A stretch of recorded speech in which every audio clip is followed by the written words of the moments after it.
Aujourd'hui, je te parle des belles prises de conscience que j'ai pu avoir suite à ma retraite de 5 jours en silence. Qui n'est pas une retraite Vipassana, je tiens bien à le préciser parce que j'ai pas mal de personnes qui m'ont dit: Ah oui, tu as fait une retraite en silence avec la méditation, c'est Vipassana. Non, ce n'est pas Vipassana. C'est juste une retraite à Bali qui s'appelle Bali Silent Retreat, où en fait c'est spécial pour tout ce qui est méditation, des gens font prient et ainsi de suite, donc c'est vraiment pour se retrouver avec soi-même. Et une des raisons pour lesquelles voilà, j'étais amené à le faire, c'est simple, c'est que dans, dans mon entreprise, dans mon business, pour moi, il y a toujours un très très grand lien entre la partie entrepreneuriat, la partie business et la partie spirituelle, connexion à soi, évolution et croissance. Et pour moi, les deux en sont intimement liés. Et j'ai trouvé que de me retrouver avec moi-même, c'est la plus belle chose à faire pour en fait couper tous les bruits extérieurs. Et c'est quelque chose que j'ai vraiment trouvé extraordinaire, c'est que quand on est en retraite, bah voilà, tu vois, pour t'expliquer, on est au milieu de la forêt, dans un petit village, et il y a des petits bungalows qui sont placés autour de l'endroit en fait, et chacun fait sa petite vie, tu vois. Mais ce qui est assez incroyable, c'est qu'en fait, on se parle pas. Donc en fait, il n'y a pas de réaction des autres personnes. C'est quelque chose qui en fait, pour moi, était vraiment clé, c'était de faire les choses pour moi. Et de faire les choses au-delà de ça, au-delà de pour moi, parce que c'est moi.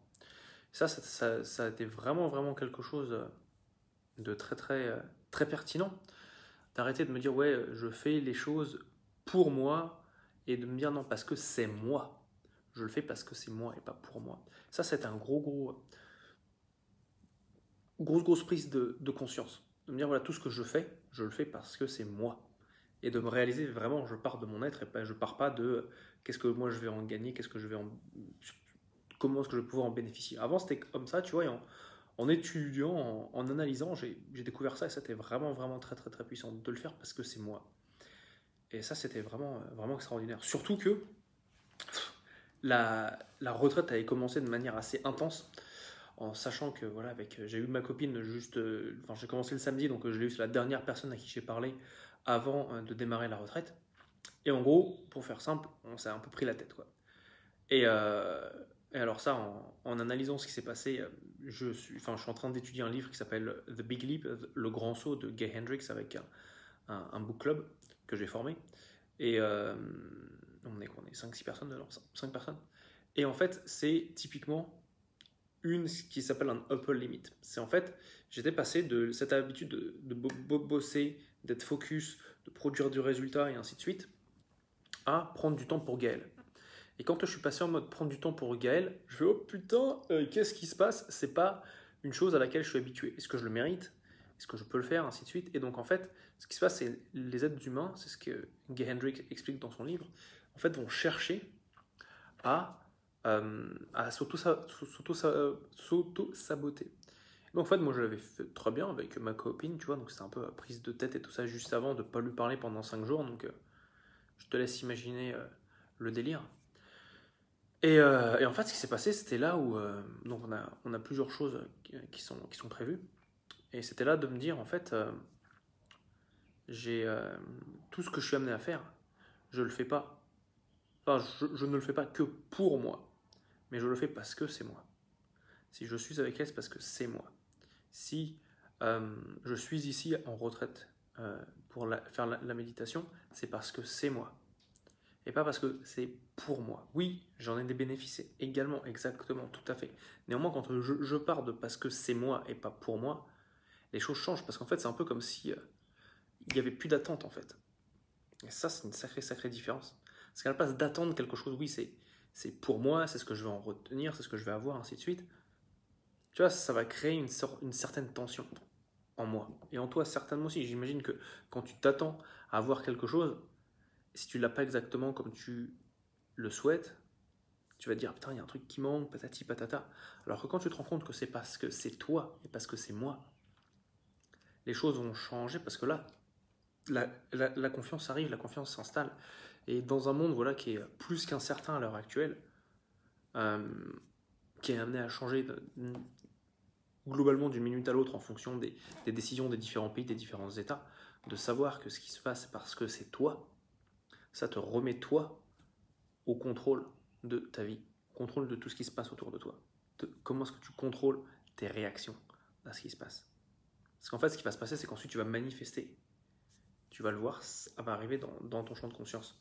Et quand tu vas voir ça, mais en fait, quand tu sais que c'est toi, il n'y a plus aucune peur à avoir, parce que c'est toi.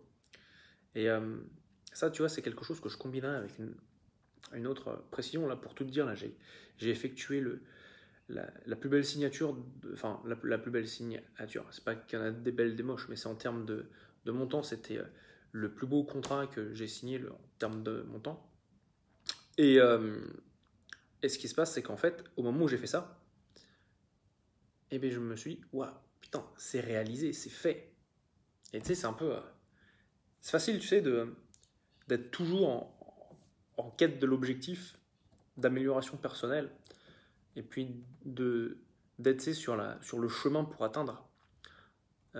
Et quand on l'a, quand on obtient ce qu'on désire, de se dire oh putain, ça fait bizarre. C'est ce qui, tu vois, c'était ce qui m'était arrivé, tu vois. C'est de pas forcément me rendre compte et d'apprécier pleinement ce que j'avais réalisé. Ce que j'ai réalisé, c'est tous les efforts que j'avais fournis auparavant. C'est tout, voilà, les heures de travail, c'est les heures de méditation, de remise en question, ainsi de suite, qui ont amené ce résultat-là. Et ça, c'est quelque chose de très important, de vraiment, tu sais, tu vas faire du travail, tu vois, si tu me suis, c'est que tu es une personne, tu vois, qui est intéressée par la spiritualité, très certainement, qui est intéressée par le développement personnel, par le mindset, par l'entrepreneuriat, toutes ces choses, moi, qui me passionnent.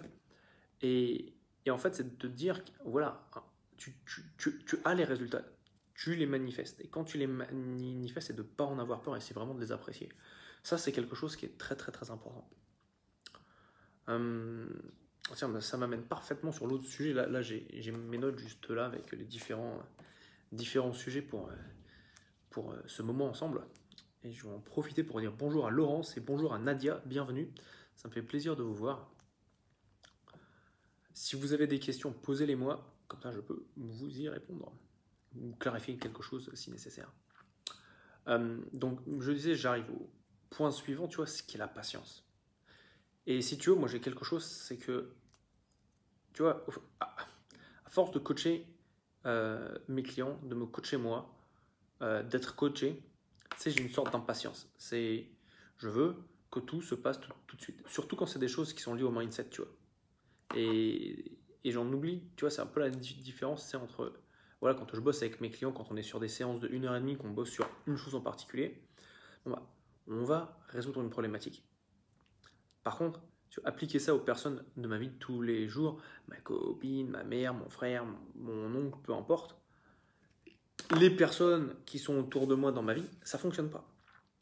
Et ça, c'est quelque chose ouais, tu vois, qui était vraiment flagrant, c'est de me dire, putain, mais je vois ce qui se passe, je vois ce qu'il a la possibilité d'améliorer et de ne pas le faire. Et en fait, ce dont je me suis rendu compte, c'est que ensuite, quand je le fais pour moi également, c'est en fait, je ne vais pas me donner ce temps dont je peux avoir besoin. Et ça, c'est quelque chose, si tu veux, passer 5 jours en silence, c'est quelque chose qui a bien aidé aussi à, tu vois, prendre de la distance, à vraiment relâcher, tu vois. C'est une sorte de relâcher de pression qui était vraiment, vraiment fantastique parce que ça retire toutes les attentes externes parce que tu arrêtes la communication verbale. Pour les personnes qui sont dans mes accompagnements, je leur montre une méditation qui s'appelle la méditation du merci et l'importance de l'intention. Et c'est en fait, sans avoir à exprimer verbalement et à entendre ou à écouter en tout cas le retour des gens, moi ça me permet de me dire non, en fait, je vais agir tel que je le souhaite. Et d'où en vient en fait la patience. La patience de laisser les choses se faire. La patience d'intégrer ce que tu as été amené à faire. Et quand tu es dans ton entreprise, c'est la patience de voir, oui, j'ai fait les actions. Tu vois, si tu peux te dire, la main sur le cœur, je suis passé à l'action. J'ai appelé mes prospects, j'ai fait mes publications sur les réseaux sociaux, j'ai fait mes publicités, j'ai fait mon suivi commercial de manière correcte, j'ai fait mon webinaire, j'ai fait toutes ces choses-là. Si main sur le cœur, tu peux dire ça c'est fait à 100%, j'ai tout donné. Après, c'est la patience, tu vois. Ça, c'est un mot qui est important. Il faut savoir avoir de la patience. Il faut savoir aussi voilà, avancer et être focus. Et par contre, c'est comme comme le paysan qui plante ses graines, il va attendre 3 mois avant de faire la récolte. 3 mois, 6 mois, je ne connais pas les dates. Hein. Mais c'est juste pour faire une petite comparaison. En fait, c'est ça, avoir de la patience. Et ça, c'est quelque chose que je vois quand je laisse, si tu veux, le temps au temps, et que je ne suis pas toujours au taquet dessus, et que je laisse, c'est à prendre de l'espace, je prends de l'espace. En prenant de l'espace, je peux respirer. Donc, je t'invite vraiment à avoir cette patience. C'est vraiment quelque chose que j'ai bien vu. Quoi. Un point clé. Un point clé, tu vois, suite à cette histoire, tu vois, avec ma copine prise de tête, patati patata, une chose que j'ai vraiment découverte, c'est l'amour de moi. Et de me dire, bah, en fait, partout où je vais, c'est quand j'arrive à me recentrer. Et quand, si tu veux, c'est ce que je vois, c'est une partie gauche, une partie droite, et je vois une sorte de centre, de canal au milieu, qui est moi. Et c'est en fait quand je suis dans ça, dans mon cœur, si tu veux, et ça, je le sens, tu peux le faire également, c'est très simple, c'est tu mets ton attention, ton focus sur ton cœur. Tu peux être allongé comme ça et juste vraiment ressentir toi-même dans ton cœur. Quand tu as ta tête qui tourne à 100 000 à l'heure, moi, parce que j'avais la tête très concrètement, tu vois, qui tourne à 100 000 à l'heure, je me prends la tête avec ma copine, je me dis, qu'est-ce qui va se passer? En plus, elle est loin, là, elle est en Europe et moi, je suis à Bali. Que va-t-il se passer? Est-ce qu'on va rester ensemble? Est-ce qu'on va plus être ensemble? Est-ce qu'elle a changé d'avis? Est-ce que ceci? Est-ce que cela? Elle va encore m'aimer? Elle va me rejeter? Est-ce qu'elle va m'abandonner? Est-ce qu'elle... Toutes ces petites histoires, tu vois. En fait, il y a une chose dont je me suis rendu compte, c'est que quand je me ressens sur mon cœur, les choses s'apaisent, mais quasiment instantanément. Donc ça, c'est une première chose qui était vraiment, vraiment excellente. La deuxième chose, c'est que derrière tout ça, c'est que peu importe la personne que j'ai en face de moi, la chose la plus importante, c'est de m'aimer moi, tu vois. De me dire, ouais, je fais ce que je fais parce que je fais ce que je fais, parce que c'est moi, parce que je le sens. Parce que j'aime cette personne, pas en fonction de ce que elle fait, mais parce que c'est mon expression à moi, c'est ma manière d'être, c'est parce que c'est moi. On en revient au même point, parce que c'est moi. Ça a vraiment fait une sacrée différence. Et pour faire le lien, si tu veux, avec le business, avec l'entrepreneuriat, c'est que quand tu es amené à créer quelque chose, tu vois, typiquement, là, j'enregistre cette vidéo, tu vois, c'est de le faire parce que c'est moi. Oui, pour moi, plus tard, ça va certainement me faire des choses intéressantes, ça va me faire des likes, ça va me faire des commentaires, ça va me faire de la visibilité, ça développe mon marketing, ça me crée une base pour que les personnes puissent me découvrir. C'est génial. Ça va partir sur YouTube et ainsi de suite. Excellent. Néanmoins, il y a quelque chose derrière tout ça qui est de dire que je le fais parce que c'est moi, parce que j'ai un message à partager, parce que j'ai quelque chose qui va au-delà de juste comment générer X milliers d'euros par mois en faisant deux ou trois trucs sur les réseaux sociaux. Ça va au-delà de ça. Quand tu vas au-delà de ça, je pense que c'est là où je peux aller dans la continuité. C'est quelque chose, tu vois, que je vais faire avec amour en fait, et ça change vraiment vraiment beaucoup de choses. Et du coup, tout ce qui va être, tu vois, l'illusion d'être aimé, l'illusion de l'argent, de vouloir générer un nouveau client et tout ça, en fait, elle va arriver au second plan parce que je le fais pour moi, mais je le fais parce que c'est moi. Et parce que je ne peux pas faire autrement. Tu vois, je vais te donner un autre exemple. Je fume pas, je bois pas. Dans ma vie de tous les jours, si tu veux, pour te donner une idée, la dernière fois que j'ai bu de l'alcool, c'était peut-être il y a... Je vais te dire, c'était en février 2020, exactement. Et depuis, tu vois, je me l'interdis pas, mais je le cherche pas, je suis pas intéressé. Mais je dis pas que c'est mal ou c'est bien, tu vois, les gens font ce qu'ils veulent, mais pour moi, c'est pas quelque chose qui me sert. Donc je le fais pas. Mais bon, si jamais, tu vois, mais je dis pas que je le ferai jamais, donc faut pas rentrer non plus dans les petites cases, je pense. Et, en général, je dis voilà, je m'autorise de boire 3 fois dans l'année, mon anniversaire, Noël, jour de l'an. Ah, et la 4e fois, c'est quand la France gagne la Coupe du Monde. Et voilà, mais même là, c'était mon anniversaire. À table, on a tous bu de l'eau. Tous bu de l'eau. Et on s'est éclaté, Donc, c'était bien bon. Pourquoi je te dis ça? Je sais plus vraiment. Mais c'est cadeau. Et on parlait du self-love, de l'amour de soi. Et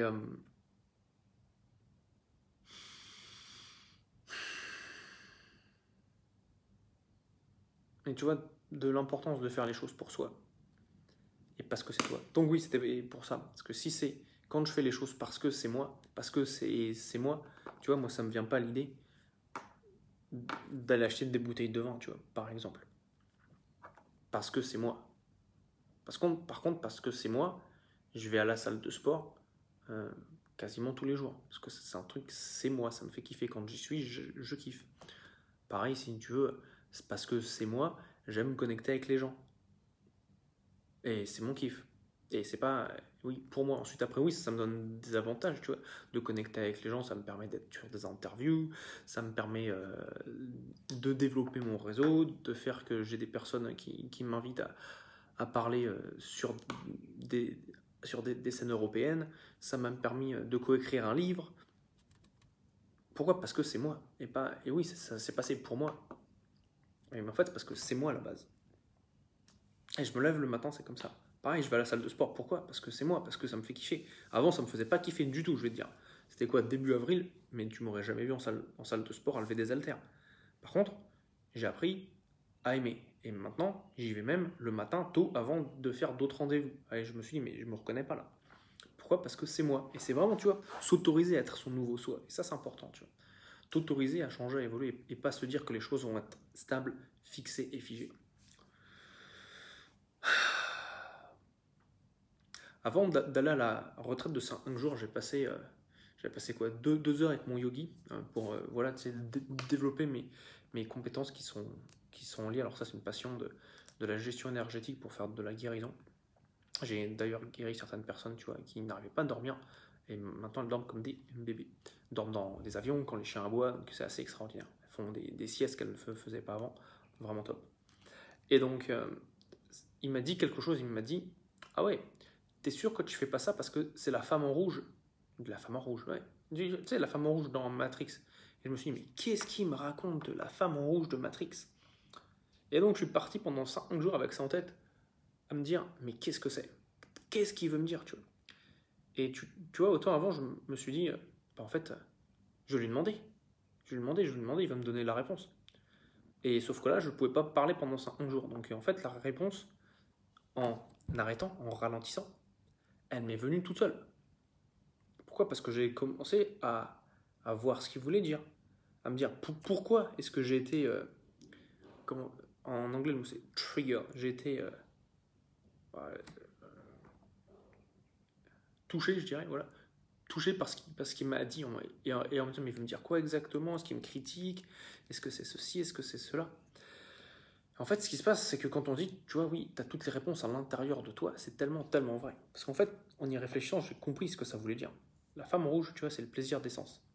C'est un peu la question quand tu as un objectif, de soit je continue vers cet objectif, soit je me laisse distraire par le plaisir d'essence. Donc le plaisir d'essence, c'est aussi bien la vue, le toucher, le goût, ça peut être aussi émotionnel, être avec une personne que tu aimes et avec qui, tu sais, c'est facile quand tu es amoureux, tu t'en souviens certainement, de plus voir le temps passer, de se dire mais où sont passées les heures? Tu vois, avec ma copine, on reste au téléphone certaines fois entre 2 et 3 heures de suite. Et ça passe juste comme ça. Et tu vois, c'est cette question de comment est-ce que ces actions te permettent d'avancer vers ton objectif? Ou est-ce que c'est une distraction? Parce que je te le rappelle, je ne sais pas si tu as vu le film The Matrix, un de mes films préférés, que j'ai dû voir au moins une vingtaine, si c'est pas plus, vingtaine de fois si c'est pas plus. Ce qui se passe, c'est que juste après la femme en rouge, il y a un des agents Smith qui lui pointe un flingue sur la tête, et là, la simulation s'arrête. Et donc en fait, c'est de se dire à quel point en fait est-ce qu'on va être amené à laisser, moi c'est ce que je me suis dit en tout cas, on est amené à se laisser distraire par tous ces plaisirs d'essence. Alors, je te dis pas de vivre comme un ermite et de pas l'avoir, mais c'est d'en être conscient. D'en être conscient à quel point ça peut te distraire de ton chemin, de là où tu souhaites aller. Et ça, c'était quelque chose de vraiment puissant de le découvrir par moi-même et de m'apporter ma réponse à moi. Parce qu'en fait, tous les coachs, les guides, les consultants, ainsi de suite, avec qui tu peux être amené à travailler, Ça, c'est une chose bien importante, c'est ils sont pas là pour t'ôter ton pouvoir. Et c'est juste en fait des personnes qui t'accompagnent le long de ton chemin.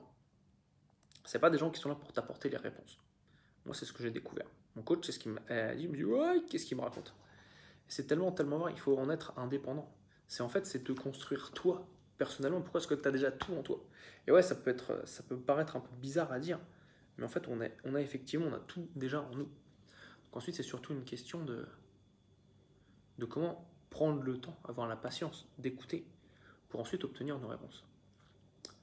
Et ça, pour moi, c'est quelque chose qui était vraiment, vraiment révélateur. De me dire, bah, en fait, j'ai déjà ces réponses-là. Et tu les as aussi, tu vois. Et tu vas être amené à bosser avec un guide, un coach, un yogi dans mon cas, pas pour être dépendant de la personne, mais parce que, enfin moi c'est ce que je fais, c'est je sais où je veux aller. En fait, ces personnes-là ont déjà fait le chemin, que ce soit mon coach en business, que ce soit mon yogi, que ce soit ma copine sur certains aspects de la relation. Et en fait, c'est d'avoir ces personnes-là, pas pour m'accrocher à eux, mais pour qu'en fait, je me tienne droit et ils me donnent des informations qui me permettent d'avancer dans la direction que je désire. Et pour au final être indépendant d'eux, donc continuer ma quête, ma recherche, et ainsi de suite. Et ça, c'est vachement important. Vachement, vachement important, je pense. Ça donne vraiment un sentiment de puissance. Donc ça, c'est cool. Et pour finir, on va finir sur un bon sujet. C'est passer une journée sans rien faire. Juste avant ça, juste avant de passer de la journée sans rien faire, je vais répondre à Laurence qui vient de me laisser un message. Mais le plaisir d'être d'essence fait partie aussi de l'entreprise, je trouve. Oui, quand tu prends plaisir à faire passer ton message, par exemple. Exactement. Et tu vois, Laurence, ça rejoint en fait ce que je disais, et ça va dans la même direction. C'est tu prends ce plaisir, non pas tu vois, pour être distrait, mais c'est pour avancer. Et c'est toujours aussi un point, tu vois, tu sais, c'est un point de subtilité aussi à distinguer, c'est que oui, tu vas prendre le plaisir à faire passer ton message, et il ne faut pas que prendre plaisir à faire passer ton message devienne plus important que le message. Et c'est là où en fait vient la subtilité. Donc je te remercie énormément pour ta réflexion, parce que moi ça me permet aussi de pouvoir réfléchir. Et ça c'est quelque chose, tu vois, qui va faire vraiment une différence, et de ne pas laisser, tu vois, par exemple sur la vidéo que je fais, je pourrais me dire, bah moi je préfère la vidéo et donc je prends du plaisir à faire cette vidéo, oui, mais il ne faut pas que prendre ce plaisir devienne plus important que le message que je vais délivrer, plus important que la réalisation de mon objectif. Parce que sinon c'est facile en fait de tomber dans des choses qu'on connaît déjà et pour lesquelles on est habitué. Nos fameuses zones de confort. Donc ça c'est ce que je te propose. Après tu en fais ce que tu veux bien évidemment. Et une chose aussi par rapport à la patience, c'est la patience tu vois pour moi, mais c'est aussi la patience de prendre mon temps quand je réponds aux gens. Et de pas me dire putain faut que je fasse tout de suite, tu vois, tout de suite. Tu vois, j'avais une habitude, c'est de répondre très rapidement au téléphone. Je dis ouais c'est ouf. En fait c'est de me dire maintenant c'est ok. Les gens ils attendent pas que je leur réponde immédiatement dans les 2 minutes, tu vois. Ça c'était une grosse prise de conscience par rapport à la patience. Maintenant on en vient à la fin, qui est la journée sans rien faire. Tu vois, pendant ces 5 jours, alors j'ai étudié, j'ai écrit, je crois que j'ai quasiment fini un stylo, tu vois, c'est pour te dire, tu vois, un stylo comme ça. Et ce qui se passe, c'est que je me suis dit, tu sais quoi, je vais passer une journée sans rien faire. Mais quand je dis sans rien faire, c'est j'ai juste fait méditation, yoga et manger. Et une petite sieste, tranquille. Et en fait, je me suis rendu compte que j'ai la tendance à vouloir toujours être occupé. Et c'est peut-être ton cas également, tu vois, de se dire, ouais, j'ai un truc à faire, il faut que j'apprenne un truc, il faut que je découvre quelque chose, il faut que je regarde une vidéo sur ceci ou cela, il faut que j'écrive ci et ça. Et j'ai dit, wow, mais c'est dingue, tu vois, moi ça m'a surpris tout seul. Et c'est là où je me suis dit, mais en fait, je suis pas obligé de faire ça. Je peux juste prendre une journée où je me relaxe, je fais rien. Tu sais, c'est l'étape supérieure parce que je fais déjà des journées de détox digital. Mais je me dis, tu sais, ça détox digital où là, bah, j'ai pas d'internet, pas de téléphone, pas d'ordinateur. Et de passer boum au niveau supérieur en disant, bah, en fait, je vais un peu prendre le temps de rien faire. Et je t'invite vraiment à faire ça, tu vois. Parce que c'est là où en fait tu crées de l'espace pour vraiment te reconnecter à toi et pour être vraiment très créatif. Donc ce qui fait que le gros avantage business par rapport à ça, c'est que en fait ça te donne des nouvelles idées, ça te permet de créer de manière nouvelle et ça te permet de vraiment tu vois, voir les choses d'une façon différente. Moi typiquement, à l'issue de ces 5 jours, il y a une chose voilà, qui en est ressortie, qui est vraiment cool, je te la partage là maintenant parce que j'en suis vraiment kiff, tu vois, c'est quelque chose que je ne m'autorisais pas vraiment avant, c'est de me dire, en fait, je vais lancer un podcast avec qu'une question. Et ensuite, je vais interviewer des gens, je vais parler à des gens, peut-être que si vous me regardez aujourd'hui, ça vous intéresse, dites-le moi dans les commentaires et puis je vous recontacterai directement. Et c'est un podcast avec le titre, c'est « Qu'est-ce que l'amour ?» ou « L'amour, c'est quoi ?» Tu vois, super simple. Tu vois. Et de demander aux gens ce que c'est. Parce qu'en fait, tous mes 5 jours tournaient vraiment autour de ça. De me dire, mais l'amour, c'est quoi en fait? Qu'est-ce que c'est? L'amour de soi, qu'est-ce que c'est? Comment ça fonctionne? Comment est-ce que je l'ai déjà en moi depuis que je suis né, tu vois? Et de l'accepter en fait. Et de vraiment, tu vois, dissocier cette partie spirituelle et matérielle et vraiment de les faire vivre ensemble, tu vois. Tink. Donc ça fait partie des projets, tu vois, que j'ai en tête. C'est un projet qui est pas pour but business, tu vois. J'ai pas de service en tête par rapport à ça. C'est vraiment, tu vois, une question que je me pose et je souhaite avoir la réponse des différentes personnes, tu vois, pour vraiment creuser le sujet. Un peu comme c'est ce que Napoléon Hill avait fait avec le livre Think and Grow Rich sur le succès. Moi, je me dis, je vais faire la même chose par rapport à l'amour et savoir un peu voilà quel est le point de vue des gens, tu vois, parce qu'en plus, il suffit de regarder autour de soi tu vois, les statistiques de connexion statistiques de connexion. Je vais redire ça un peu différemment. Quand tu regardes les statistiques entre les divorces, les relations et tout ça, c'est pas la folie, tu vois, il y a un truc qui se passe, tu vois. Pourquoi il y a ce manque, tu vois, de connexion entre les gens, tu vois.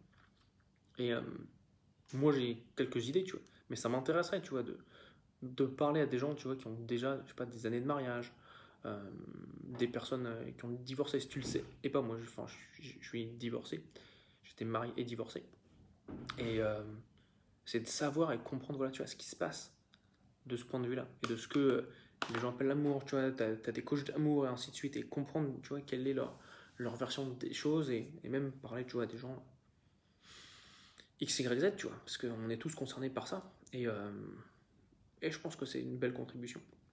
Donc ça va arriver sur vos écrans, dans vos oreilles, dans tes oreilles, dans quelques temps. J'ai déjà des gens qui sont intéressés par faire des interviews avec qui j'ai partagé l'idée juste comme ça.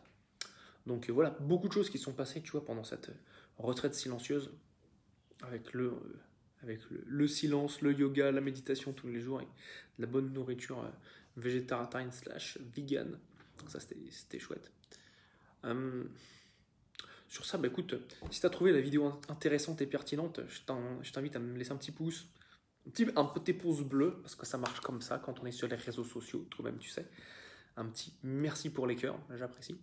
Un petit commentaire, et puis le partager avec ta communauté si tu penses que c'est un message qu'ils ont besoin d'entendre. Ça me ferait très plaisir. Et puis voilà, si tu es sur YouTube, je t'invite également à t'inscrire à la chaîne. Et puis on se voit très bientôt. Sur ça, je vous souhaite à toi qui m'écoutes derrière la caméra, ton écran de téléphone ou d'ordinateur, je souhaite une très bonne fin de journée. Je te dis à très bientôt. Je t'embrasse. Salut. Oui, un cœur ou un cœur. Ah, merci pour les cœurs, Laurence. Ciao.